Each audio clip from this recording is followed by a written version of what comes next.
हो जाएगा। इसलिए कि कानपुर गए तो महाराजगंज पहुंचा दिया, और अगर हम महाराजगंज मिलने चले जाएंगे तो हो सकता है वो दूसरी जेल में पहुंचा दें। सरकार जेलों में जेल बदलेगी, हम लोग हर जेल में मिलने जाएंगे। राशिद, आपको हमारी आवाज आ रही है? जी जी, देखिए बिल्कुल आपको बता दें, श्रद्धांजलि सभा हो या कहीं भी प्रोग्राम होता है तो अब नेता जहाँ भी जाते हैं तो वहाँ राजनीतिक आदमी है वो करते हैं। देखिए उत्तर प्रदेश की जो राजनीति जिस तरह से चल रही है, और मैनपुरी का चुनाव जीतने के बाद में खतौली का चुनाव जीतने, समाजवादी पार्टी का जोश एकदम हाई है। तो कहीं ना कहीं जब भी मौका मिलता है, जहाँ भी मौका मिलता है, तो भारतीय जनता पार्टी को घेरने के लिए अखिलेश यादव 2 कदम आगे बढ़ के बात करते। देखिए आपको बता दें, अखिलेश यादव जिस तरह के बयान दे रहे थे उससे साफ लग रहा है कि अखिलेश यादव आर पार के मूड में आ गए। देखिए अगर किसान की बात की जाए तो किसान के मुद्दे उत्तर प्रदेश की जो 2022 चुनाव हुए, विधानसभा चुनाव हुए, तो उसमें भी उठाए गए थे, और उन मुद्दों को भी लेकर समाजवादी पार्टी जनता के बीच में गई थी, लेकिन वो मुद्दे चुनाव में गौड़ हो गए और उन मुद्दों का कोई भी असर देखने को नहीं मिला। लेकिन इस बार अखिलेश यादव ने रणनीति बनाई है, क्योंकि इरफान सोलंकी से मिलने 2 बार जेल जा चुके हैं, क्योंकि पहले भी कई बार ऐसा इनके नेता ने और विपक्ष ने भी लगातार कई नेता ऐसे हैं जिन्होंने कहा था कि अखिलेश यादव जो है आजम खान से मिलने जेल नहीं गए। तो लगातार इन चर्चाओं के बीच में 2 बार अखिलेश यादव इरफान सोलंकी से कानपुर जेल में मिलने गए। अब वो आगे की रणनीति ये बना रहे हैं कि दिखा रहे कि हम सरकार को घेरने का काम करेंगे, समाजवादी नेताओं के खिलाफ जो सरकार झूठे मुकदमे लगा रही है, इस तरह से अखिलेश यादव ने आरोप लगाते हुए अपने कार्यकर्ताओं को एक दिशा निर्देश दे दिया है कि आप लोग तैयार हो जाइए, क्योंकि जेल भरो आंदोलन भी कहीं ना कहीं करना पड़ेगा सरकार के खिलाफ, तो हम करने को तैयार हो जाएंगे। देखिए श्रद्धांजलि सभा में वो गए थे और उनको वहाँ पे शिक्षा की बात करना चाहिए, क्योंकि बच्चे बैठे हुए थे, किसान की बात करना चाहिए। तो चौधरी चरण सिंह के बारे में सभी जानते हैं कि वो किसान नेता थे, तो वो सब मुद्दे जो हैं वो कहीं ना कहीं जिन मुद्दों को उठाना चाहिए अखिलेश यादव को, स्टेज से वो नहीं उठाए, और नीचे जब उतरते हैं तो उनसे मीडिया वाले सवाल करते हैं तो उन्होंने सवाल में अपने जवाब दिए। तो कहीं ना कहीं सरकार, देखिए एक बात और बता दूं आपको कि अगर अखिलेश यादव सरकार के खिलाफ प्रदर्शन करने की, जेल भरो आंदोलन की किसी तरह की बात नहीं करते, तो उन पर भी आरोप लगते हैं कि अपने नेता से आप मिलते नहीं है, नेता चुनाव के टाइम याद आते उसके बाद में जेल चले जाते, आप पूछने नहीं जाते।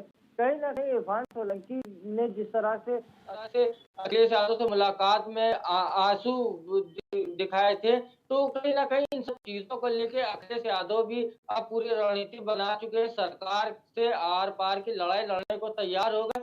और दूसरी बात आपको बता दें कि ये बयानबाजी जो शुरू हुई है, ये नगर निकाय चुनाव का भी मामला है, क्योंकि अगर कोर्ट का फैसला आ जाता है, अगर नगर निकाय चुनाव अगर शुरू हो जाते हैं, तो इन बयानों से भी कहीं ना कहीं फायदा मिलेगा, और इसको भी अखिलेश यादव पूरी तरह से भुनाना चाहते हैं। जी मिथिलेश सिंह जी, देखिए सबसे बड़ी चीज ये है कि आप कहीं पर जा रहे हैं और प्रोग्राम आपका ऐसा है कि वो स्कूल या कॉलेज में है, तो उस दौरान क्या इस तरह के मतलब भाषण की जरूरत होती है कि हम जेल भरो आंदोलन करेंगे और बीजेपी कुछ नहीं कर रही है?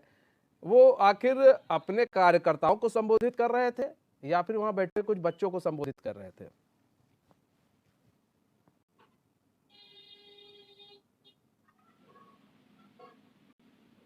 हाँ, जाकर हमें अपनी प्रोग्रेस संबंधी बात करनी चाहिए, बच्चों की शिक्षा संबंधी बात करना चाहिए, लेकिन कहीं ना कहीं ये प्रक्रिया भी आ जाती है कि अलग से तो नहीं बोला जा सकता है, कहीं ना कहीं आ जाता है कि अगर हमारे साथ में ये है तो बड़ी भीड़ के बताए हो गए, बहुत ही बात में लोग आ गए, तो ये भी साथ में बताना कुछ समझा होगा नेताजी ने।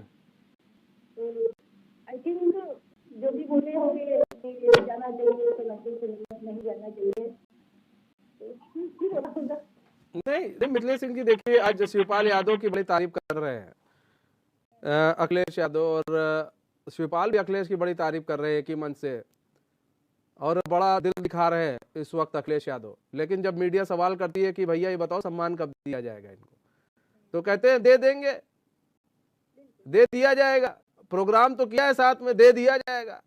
अरे यही तो पूछ रहे, इतने दिन हो गए, कब दोगे? विलय भी कर दिया, सब कुछ हो गए, अब सम्मान कब दोगे? भले ही शिवपाल कहे कि हमें सम्मान नहीं चाहिए, सारे पदों पर हम रह चुके हैं, लेकिन जो उनके और भी कार्यकर्ता वो तो पूछ रहे हैं प्रस्पा के कि ये बताओ सम्मान कब दोगे? या सिर्फ अपने लड़के के लिए पार्टी खड़ी किया था शिवपाल यादव ने? बिल्कुल मनीष जी, सच तो यही है कि सारे कार्यकर्ताओं में ऐसा नहीं कि कार्यकर्ता बहुत ही प्रफुल्लित है, उदासी तो छाई हुई है। और हम लोगों को, मैं पुष्पा की प्रदेश सचिव थी, हम लोग भी इंतजार है कि हमारे नेता को कब सम्मान मिलेगा। और प्रसपा के आप कोर कमेटी में भी थी शायद। ऐसी स्थिति कब आने वाली है, हम तो हम लोग सुन रहे हैं, इंतजार में है। और आई थिंक अखिलेश जी को तो, अखिलेश जी के भाई चाचा है, नेता जी हैं और सम्माननीय है, प्रबुद्ध है, जानकार है, तो ये तो पार्टी जैसी वो ऐसे प्रॉब्लम से ही ऐसा पर देने से ही वाही उन्हें मिल जाती, पर पता नहीं क्यों इतना विलम्ब कर रहे हैं। इससे हम पुष्पा के कार्यकर्ताओं में निराशा तो है ही, पर चाचा जो सोच रहे हैं, सोच रहे हैं, जाने, पर अब तक उन्हें सम्मान दे देना चाहिए, दे देना चाहिए। मिथिलेश सिंह जी, आपको भी साइकिल का एक सिंबल पकड़ा दिया था शिवपाल यादव ने, आप लोगों ने पूछा नहीं कि साहब इसी साइकिल का अगर सिंबल पकड़ना था तो हम पहले ही पकड़ लिए होते, हम प्रसपा का दामन क्यों थामते?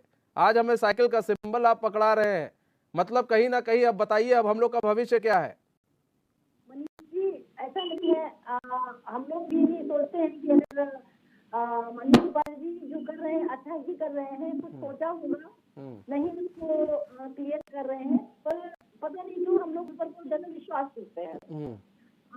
वो हम अपने कार्यकर्ताओं को बहुत ही सम्मान देते हैं, तो ऐसा लगता है कि वो जो हम लोग कर रहे हैं, हमें साइकिल पकड़ा रहे हैं, तो वो उत्तरदायित्व भी पकड़ाने का मतलब इशारा कर रहे हैं कि आप लोग परेशान न हो।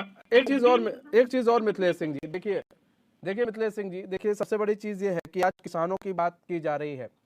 चौधरी चरण सिंह को श्रद्धा सुमन अर्पित किया, मुख्यमंत्री योगी आदित्यनाथ ने भी किया, अखिलेश यादव ने भी किया, सब लोग ने किया उनके जयंती पर। सवाल ये है कि बोलते तो हैं किसान के बड़े नेता हैं चौधरी चरण सिंह जी ने, और जो काम किया किसानों के लिए, वास्तव में उन्होंने अभूतपूर्व काम किए हैं किसानों के लिए, लेकिन उसके बाद से किसी भी पार्टी ने अभी तक किसानों के लिए काम क्यों नहीं किया? सवाल ये है, चाहे सपा का शासन रहा हो, चाहे बीजेपी मौजूदा शासन में है, कांग्रेस का रहा हो बहुत पहले, चाहे फिर बसपा का रहा हो, किसी का भी रहा हो, केंद्र में तो कांग्रेस और बीजेपी रही है, आखिर अभी तक किसानों का उद्धार क्यों नहीं हो पाया है? सवाल ये है। मनीष जी, ऐसा नहीं है, किसानों के लिए तो देखिए विलय होना, चुनाव होना, निकाल में लगे रहना, ये सब प्रक्रियाएं चल रही हैं, पर किसानों के लिए भी हमारी पार्टी जरूर सोचेगी और सोच भी रही है उसको किस तरह से करना है, कैसे आपको मिथिलेश सिंह जी कब करेंगी? बात तो ये है कि सपा की सरकार रह चुकी है, ऐसा नहीं है, 3 बार सपा रही है, और सपा की जब शासन था तब किसानों के लिए क्या कर दिया गया? मैं मानती हूँ उन्होंने, ऐसा नहीं है, अखिलेश जी ने काफी कुछ किया है किसानों के लिए, ऐसा तो नहीं है, पर भविष्य में कुछ प्रतिक्रियाएं कुछ जरूर की जाएगी, ये तो मुझे पता है, हम कार्यकर्ताओं को बहुत ज्यादा जितना तो नहीं पता है, लेकिन जरूर किसानों के लिए किया जाएगा, कुछ नहीं इतना तो किया जाएगी। चलिए, कार्यकर्ताओं को नहीं पता मिथिलेश सिंह जी, लेकिन कम से कम यहाँ के जो किसान है उनको तो पता होना चाहिए। राशिद, सबसे बड़ी चीज है राशिद, देखिए ना, किसानों की बात, किसानों के मसीहा को आप श्रद्धा सुमन अर्पित कर रहे हैं, लेकिन अपने मन से पूछिए, अपने जमीर से पूछिए कि किसानों के लिए कितना काम किया गया है, किसने कितना काम किया है। सपा की बात करेंगे, वो कह रही है हमने जी काम किया है। आप बात करेंगे मौजूदा सरकार, क्यों कहेगी जी हम तो काम कर ही रहे हैं जी। पिछली सरकारों की बात करेंगे, वो कहेंगे जी हमने भी बहुत काम किया है। सबने काम किया है राशिद, फिर किसान आज मारा मारा क्यों फिर रहा है? सवाल यह है, आज किसान को मारा मारा क्यों फिर रहा है? किसान की फसलें बर्बाद होती हैं, आत्महत्या कर ले रहा है किसान, क्यों कर रहा है? खाने के लिए मोहताज है किसान, जो हमारा पेट भरता है। लेकिन जी बात करेंगे राजनीति की, बात कर लीजिए तो जी हम जेल भरो आंदोलन करेंगे, जी हम ये करेंगे, जी वो करेंगे, लेकिन किसानों के लिए क्यों नहीं किया जाता? मैनिफेस्टो में बड़े बड़े अक्षरों में लिखा होता है किसान ये, किसान निधि वो, किसान ये, किसान निधि वो, सब कुछ कहा जाता है, लेकिन धरातल पर सब शून्य है। कहा जाता है 6,000 रुपया दे रहे हैं प्रधानमंत्री नरेंद्र मोदी सालाना। अब आप राशि सोचिए, वो भी 3 किस्तों में दी जाती है।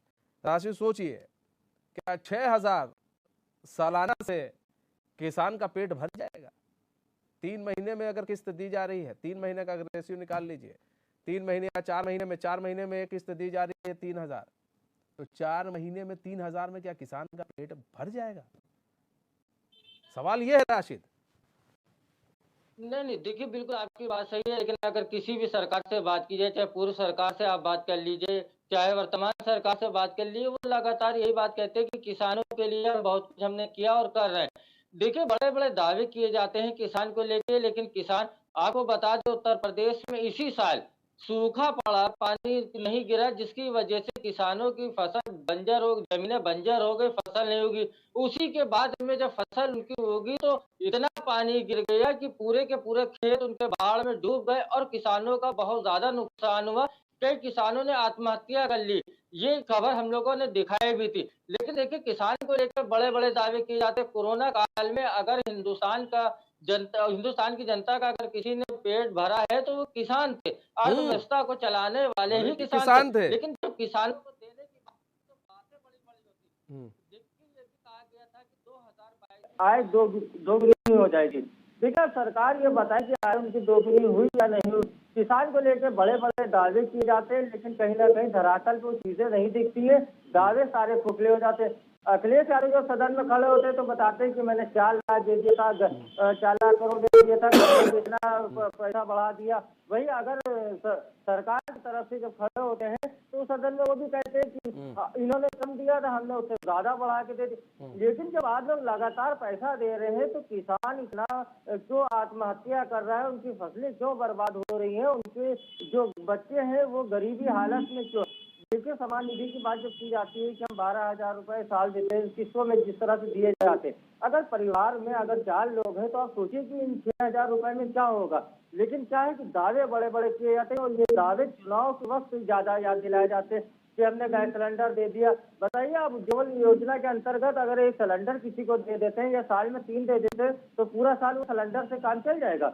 देखिए, दावे बड़े बड़े किए जाते हैं राजनीतिक पार्टियों के द्वारा, लेकिन कुछ किया नहीं जाता है। किसान की हालत बस से बदतर होती चली जा रही है। किसानों के लिए जिस तरह के काम करने चाहिए कोई काम नहीं दिखाई देते। और सबसे बड़ी बात यह है कि किसान नेता, उन्होंने भी कहीं ना कहीं किसानों को ठगने का काम किया। अब ये राजनीति करने लगे हैं। और राशिद, अब ये लोग बड़े राजनीतिज्ञ हो गए हैं, उनकी किसानों की भावनाओं के साथ खेलते हैं। अब ये जी 1 साल से जिस तरह से प्रदर्शन देखा गया, किसान सड़कों पे रहे, जाड़ा गर्मी बरसात, उन्होंने सब मौसम सड़क पे झेले।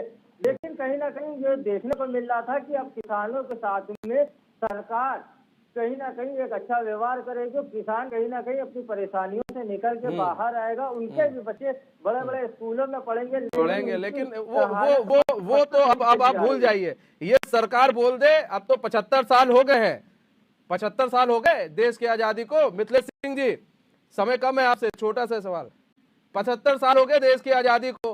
75 साल क्या सरकार कुछ बताए तो कि अब कितने साल और लगेंगे किसानों को आगे बढ़ाने में? उनके बच्चे कब पढ़ेंगे प्राइवेट स्कूल में? सरकारी स्कूल में कब तक पढ़ेंगे किसान के बच्चे? क्यों नहीं पढ़ सकते किसान के बच्चे प्राइवेट स्कूल में? पैसा ही नहीं है, कहाँ पढ़ेंगे? वो नहीं पढ़ा पा रहे। मनीष बिल्कुल सही है। इस समय सरकार को सोचना चाहिए किसान के विषय में। बिल्कुल किसी हद तक बहुत सही है मनीष जी। मैं तो इस बात का बहुत ज्यादा कटाक्ष कर रही हूँ कि किसानों के लिए कोई भी सरकार, जैसा कि अभी उन्होंने कहा कि बड़ी बड़ी बातें करते हैं, लेकिन ये सच है कि किसान बेचारा मारा जा रहा है, उसके लिए कुछ भी नहीं होता है और न ही उनके बच्चों के लिए होता है। भाई ऑफिसर सरकार के लोग अपने प्राइवेट बच्चों पढ़ा रहे हैं, लेकिन किसान तो कहीं कुछ भी नहीं कर पा रहा है। तो ये हमारी सरकार की बहुत ही चिंता है।